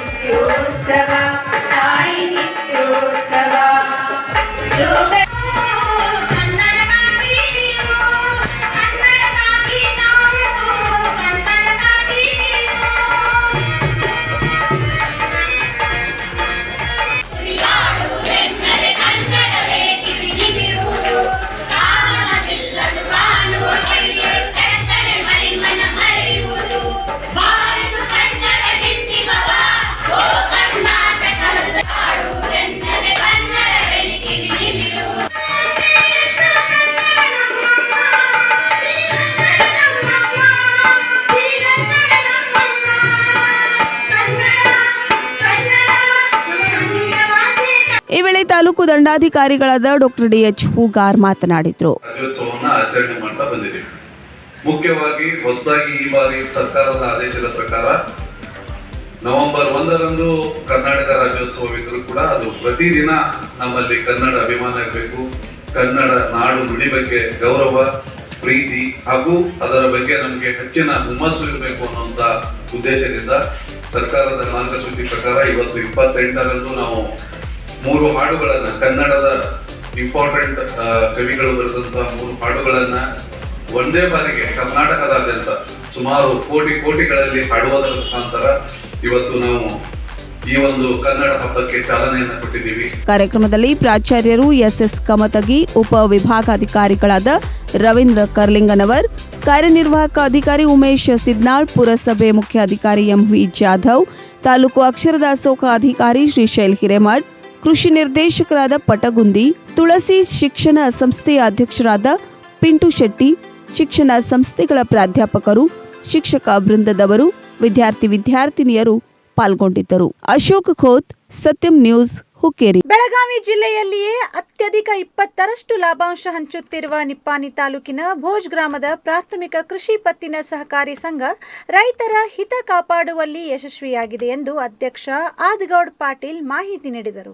ಗುರುವಾರದಂದು ನಿಪ್ಪಾಣಿ ತಾಲೂಕಿನ ಭೋಜ್ ಗ್ರಾಮದ ಪಿಕೆಪಿಎಸ್ ಕಾರ್ಯಾಲಯದಲ್ಲಿ ರೈತರಿಗೆ 20ರಷ್ಟು ಲಾಭಾಂಶ ಹಂಚಿ ಮಾತನಾಡಿದ ಅವರು, ಕಳೆದ ಆರ್ಥಿಕ ವರ್ಷದಲ್ಲಿ ಸಂಸ್ಥೆಗೆ 51,70,000 ರೂಪಾಯಿ ಲಾಭ ಬಂದಿದ್ದು, ಸಂಸ್ಥೆಯು 2,494 ಸದಸ್ಯರಿಗೆ 25 ಲಕ್ಷ ರೂಪಾಯಿ ಡಿವಿಡೆಂಡ್ ಹಂಚಲಾಗುತ್ತಿದ್ದು, ಪ್ರಥಮ ಬಾರಿಗೆ ಸಂಸ್ಥೆಯು ಸದಸ್ಯರ ಮರಣೋತ್ತರ ನಿಧಿ 5,000 ರೂಪಾಯಿ ಮಾಡಿದ್ದು, ಸದಸ್ಯರ ಮನೆ ಬಾಗಿಲಿಗೆ ಮುಟ್ಟಿಸುವ ಜವಾಬ್ದಾರಿಯನ್ನು ಹೊಂದಿರುವುದಾಗಿ ತಿಳಿಸಿದರು. ಅತಿ ಶೀಘ್ರದಲ್ಲಿಯೇ ಸಂಸ್ಥೆಯ ವತಿಯಿಂದ ಪೆಟ್ರೋಲ್ ಬಂಕ್ ಮತ್ತು ಗ್ಯಾಸ್ ಸೆಂಟರ್ ಪ್ರಾರಂಭಿಸಲಾಗುವುದು ಎಂದು ಕೂಡ ಅವರು ತಿಳಿಸಿದರು. ಸಹಕಾರಿ ಸಂಘ ನಿಯಮಿತ ಭೋಜ್ ವಾರ್ಷಿಕ ಸನ್ 2021 ಲಾಭಾಂಶ ವಿತರಣೆ ಕಾರ್ಯಕ್ರಮಕ್ಕೆ ಉಪಸ್ಥಿತರಿದ್ದ ನಮ್ಮೆಲ್ಲ ಹಿರಿಯರು, ಮಾಜಿ ಜಿಪ ಸದಸ್ಯರಾದ ಸದೇವಣ್ಣ ನಾಯ್ಕ್, ಮಾಜಿ ತಾಲೂಕಾ ಪಂಚಾಯತ್ ಸದಸ್ಯರು, ನಮ್ಮ ಸಂಚಾಲಕರು ಭರತ್ ಗುರವ್, ಶೀತಲ್ ಮುರಾಬಟ್ಟೆ, ಪ್ರಶಾಂತ್ ಪಾಟೀಲ್, ಚಂದ್ರಕಾಂತ್ ಪಾಟೀಲ್ ಹಾಗೂ ನಮ್ಮ ಮುಖ್ಯ ಕಾರ್ಯನಿರ್ವಾಹಕರಾದ ರಾಜಗೌಡ ಪಾಟೀಲ್ ಇವರು ಉಪಯೋಗ ಪಡಿಸಿಕೊಂಡು ದೀಪಾವಳಿ ಹಬ್ಬವನ್ನು ವಿಜೃಂಭಣೆಯಿಂದ ಆಚರಿಸಿ ಜಗತ್ತಿನ ಮೇಲೆ ಬಂದಿರುವ ಮಹಾಮಾರಿಯನ್ನು ಹೋಗಲಾಡಿಸಬೇಕೆಂದು ಕೇಳಿಕೊಳ್ಳುತ್ತೇನೆ. ಅದರ ಕಾರಣ ಎಲ್ಲರಿಗೂ ದೀಪಾವಳಿಯ ಶುಭಾಶಯಗಳನ್ನು ಕೋರುತ್ತಾ, ಇದೇ ರೀತಿ ನಮ್ಮ ಸಂಘದ ಸದಸ್ಯರೆಲ್ಲರೂ ನಮ್ಮ ಸಂಘದ ಜೊತೆ ಒಂದು ಅತ್ಯುತ್ತಮ ತಮ್ಮ ಎಲ್ಲ ವ್ಯವಹಾರಗಳನ್ನು ಮಾಡುತ್ತಾ ಹೋಗಿ ಈಗಾಗಲೇ ಘೋಷಿಸಿರುವಂತೆ ಹಲವಾರು ಜನಪ್ರಿಯ ಯೋಜನೆಗಳನ್ನು ಘೋಷಿಸಿರುತ್ತೇವೆ. ಇದರ ಜೊತೆಗೆ ನಮ್ಮ ಸಂಘದಿಂದ ಒಂದು ಪೆಟ್ರೋಲ್ ಬಂಕ್ ಹಾಗೂ ಒಂದು ಗ್ಯಾಸ್ ಸ್ಟೇಷನ್ ತೆಗೆಯುವ ಭವಿಷ್ಯದಲ್ಲಿ ಒಂದು ಯೋಜನೆ ಇದ್ದು, ಅದಕ್ಕೆ ತಾವು ಸಂಘದ ಎಲ್ಲ ಸದಸ್ಯರು ತಮ್ಮ ಎಲ್ಲ ವ್ಯವಹಾರಗಳನ್ನು ನಮ್ಮ ಸಂಘದ ಜೊತೆ ಮಾಡ್ತಾ ನಮ್ಮ ಸಂಘವನ್ನು ಈ ಶತಮಾನೋತ್ಸವ ಸಂಭ್ರಮದಲ್ಲಿರುವ ಸಂಘವನ್ನು ಒಂದು ದೊಡ್ಡ ಸಂಸ್ಥೆ ಹೆಮ್ಮರವಾಗಿ ಬೆಳೆಸಬೇಕೆಂದು ಕೇಳಿಕೊಳ್ಳುತ್ತಾ, ಈ ಸಂದರ್ಭದಲ್ಲಿ ಸಚಿನ್ ಕೇಸ್ತೆ, ಮಾಜಿ ತಾಲೂಕು ಪಂಚಾಯಿತಿ ಸದಸ್ಯ ಭರತ್ ಗುರವ್, ಶೀತಲ್ ಮುರಾಬಟ್ಟೆ, ಪ್ರಶಾಂತ್ ಪಾಟೀಲ್, ಚಂದ್ರಕಾಂತ್ ಪಾಟೀಲ್, ರಾಜು ಕಡೋಲೆ, ಭಾವುಸಾಬ್ ಪಾಟೀಲ್, ಸಹದೇವ್ ನಾಯಕ್, ರಾಜೇಂದ್ರ ಮಾನೆ, ಧನಶ್ರೀ ಕುಪ್ಪಾನಟ್ಟಿ, ಮುಖ್ಯ ಕಾರ್ಯನಿರ್ವಾಹಕ ರಾಜಗೌಡ ಪಾಟೀಲ್ ಉಪಸ್ಥಿತರಿದ್ದರು. ಎಂಪಿ ಚಿಂಚನೆ, ಸತ್ಯಂ ನ್ಯೂಸ್, ಸದಲ್ಗಾ. ಬೆಳಗಾವಿಯ ಸುವರ್ಣಸೌಧದ ಎದುರು ಕನ್ನಡ ಡಿಂಡಿಮವ ಮಾತಾಡ್ ಕನ್ನಡ ಗೀತೆಗಳ ಕಲರವ ಕೇಳಿಬಂತು. ಕರ್ನಾಟಕ ರಾಜ್ಯೋತ್ಸವದ ಪ್ರಯುಕ್ತ ವಿಶ್ವದಾದ್ಯಂತ ಏಕಕಾಲಕ್ಕೆ ಲಕ್ಷ ಕಂಠಗಳಲ್ಲಿ ಕನ್ನಡ ಗೀತಗಾಯನ ವಿಶೇಷ ಅಭಿಯಾನ ಹಮ್ಮಿಕೊಳ್ಳಲಾಗಿತ್ತು. ಬೆಳಗಾವಿ ಸುವರ್ಣಸೌಧದ ಮುಂದೆ ಕನ್ನಡ ಡಿಂಡಿಮವ ಮಾತಾಡ್ ಕನ್ನಡ ಗೀತೆಗಳ ಕಲರವ. ಮಾತಾಡ್ ಕನ್ನಡ, ಕನ್ನಡಕ್ಕಾಗಿ ನಾವು ಕರ್ನಾಟಕ ರಾಜ್ಯೋತ್ಸವದ ಪ್ರಯುಕ್ತ ವಿಶ್ವದಾದ್ಯಂತ ಏಕಕಾಲದಲ್ಲಿ ಲಕ್ಷ ಕಂಠಗಳಲ್ಲಿ ಕನ್ನಡ ಗೀತಗಾಯನ ವಿಶೇಷ ಅಭಿಯಾನ ಹಮ್ಮಿಕೊಳ್ಳಲಾಗಿತ್ತು. ಅದೇ ರೀತಿ ಬೆಳಗಾವಿಯ ಸುವರ್ಣಸೌಧದಲ್ಲಿ ನಡೆದ ಗೀತ ಗಾಯನ ಎಲ್ಲರ ಮನಸೂರೆಗೊಳಿಸುವ ಮೂಲಕ ಕನ್ನಡ ಅಭಿಮಾನವನ್ನ ಎಲ್ಲರಲ್ಲಿಯೂ ಬಡಿದೆಬ್ಬಿಸಿತು. ಹೌದು, ನವೆಂಬರ್ 1ರಂದು ಕರ್ನಾಟಕ ರಾಜ್ಯೋತ್ಸವಕ್ಕೆ ಕ್ಷಣಗಣನೆ ಶುರುವಾಗಿದೆ. ಈ ನಿಮಿತ್ತ ಈ ಬಾರಿಯ ಕರ್ನಾಟಕ ರಾಜ್ಯೋತ್ಸವ ವಿಶೇಷವಾಗಿ ಮತ್ತು ಅರ್ಥಪೂರ್ಣವಾಗಿ ಆಚರಿಸಬೇಕು ಎಂಬ ಸದುದ್ದೇಶದಿಂದ ರಾಜ್ಯ ಸರ್ಕಾರದ ಕನ್ನಡ ಮತ್ತು ಸಂಸ್ಕೃತಿ ಇಲಾಖೆ ಹಾಗೂ ಕನ್ನಡ ಅಭಿವೃದ್ಧಿ ಪ್ರಾಧಿಕಾರದಿಂದ ಮಾತಾಡ್ ಕನ್ನಡ, ಕನ್ನಡಕ್ಕಾಗಿ ನಾವು ಕರ್ನಾಟಕ ರಾಜ್ಯೋತ್ಸವ ಅಭಿಯಾನದ ನಿಮಿತ್ತ ವಿಶ್ವದಾದ್ಯಂತ ಏಕಕಾಲದಲ್ಲಿ ಕನ್ನಡ ಗೀತ ಗಾಯನ ನಡೆಸಲಾಯಿತು. ಬೆಳಗಾವಿಯ ಸುವರ್ಣಸೌಧದ ಮುಂಭಾಗದಲ್ಲಿ ಆರಂಭದಲ್ಲಿ ಕನ್ನಡ ಗೀತ ಗಾಯನಕ್ಕೆ ಸಂಸದೆ ಮಂಗಲ್ ಅಂಗಡಿ, ಜಿಲ್ಲಾಧಿಕಾರಿ ಮಹಂತೇಶ್ ಹಿರೇಮಠ್, ಜಿಲ್ಲಾ ಪಂಚಾಯತ್ ಸಿಇಒ ದರ್ಶನ್ ಸೇರಿದಂತೆ ಹಲವು ಅಧಿಕಾರಿಗಳು ಹಳದಿ ಕೆಂಪು ಬಣ್ಣದ ಬಲೂನ್ಗಳನ್ನು ಹಾರಿಸುವ ಮೂಲಕ ಚಾಲನೆ ನೀಡಿದರು. ಆರಂಭದಲ್ಲಿ ವಿವಿಧ ಶಾಲಾ ಕಾಲೇಜುಗಳ ವಿದ್ಯಾರ್ಥಿಗಳು, ಗಾಯಕರು ರಾಷ್ಟ್ರಕವಿ ಕುವೆಂಪು ಅವರು ರಚಿಸಿದ ನಾಡಗೀತೆ ಹಾಡಿದರು.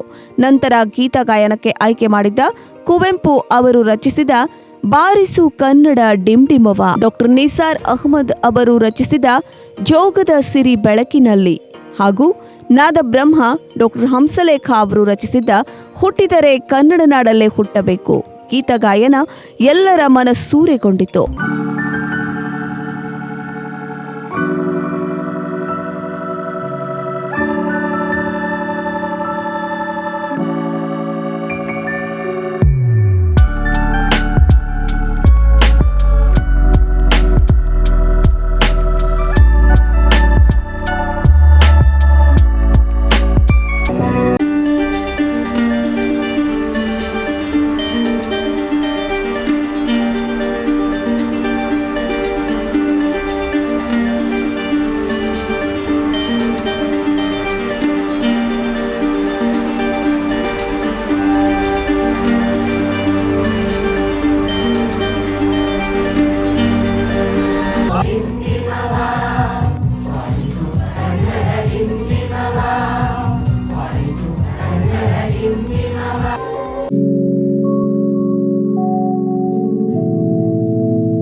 ಕರ್ನಾಟಕ ಮಾತೆ. ಈ ವೇಳೆ ಕನ್ನಡ ನಾಡಿನ ಜವಾಬ್ದಾರಿಯುತ ಪ್ರಜೆಯಾಗಿ ನಾನು ಕನ್ನಡದಲ್ಲೇ ಮಾತನಾಡುತ್ತೇನೆ, ಕನ್ನಡದಲ್ಲೇ ಬರೆಯುತ್ತೇನೆ, ನಿತ್ಯ ವ್ಯವಹಾರದಲ್ಲಿ ಕನ್ನಡವನ್ನೇ ಬಳಸುತ್ತೇನೆ ಎಂಬ ಪಣ ತೊಡುತ್ತೇನೆ. ಕನ್ನಡ ನಾಡಿನಲ್ಲಿ ವಾಸವಾಗಿರುವ ಕನ್ನಡೇತರ ಬಂಧುಗಳಿಗೆ ಪ್ರೀತಿಯಿಂದ ಕನ್ನಡ ಕಲಿಸುತ್ತೇನೆ. ಕನ್ನಡ ನಾಡು, ನುಡಿ, ಸಂಸ್ಕೃತಿ ಹಾಗೂ ಪರಂಪರೆಯನ್ನ ಉಳಿಸಲು ಕಟಿಬದ್ಧನಾಗಿರುತ್ತೇನೆ ಎಂದು ಸಂಕಲ್ಪ ಮಾಡಲಾಯಿತು. ಒಟ್ಟಿನಲ್ಲಿ ವಿಶ್ವದಾದ್ಯಂತ ಏಕಕಾಲದಲ್ಲಿ ಲಕ್ಷ ಲಕ್ಷ ಕಂಠಗಳಲ್ಲಿ ಗೀತಗಾಯನ ನಡೆದಿದ್ದು ಒಂದು ದಾಖಲೆಗೆ ಸರಿ. ಇವೆಷ್ಟು ಇವತ್ತಿನ ಪ್ರಮುಖ ಸುದ್ದಿಗಳು. ನಿರಂತರ ಸುದ್ದಿಗಾಗಿ ನೋಡ್ತಾ ಇರಿ ಸತ್ಯಂ ಟಿವಿ ಕನ್ನಡ, ನಮ್ಮ ನಡೆ ಸತ್ಯದ ಕಡೆ.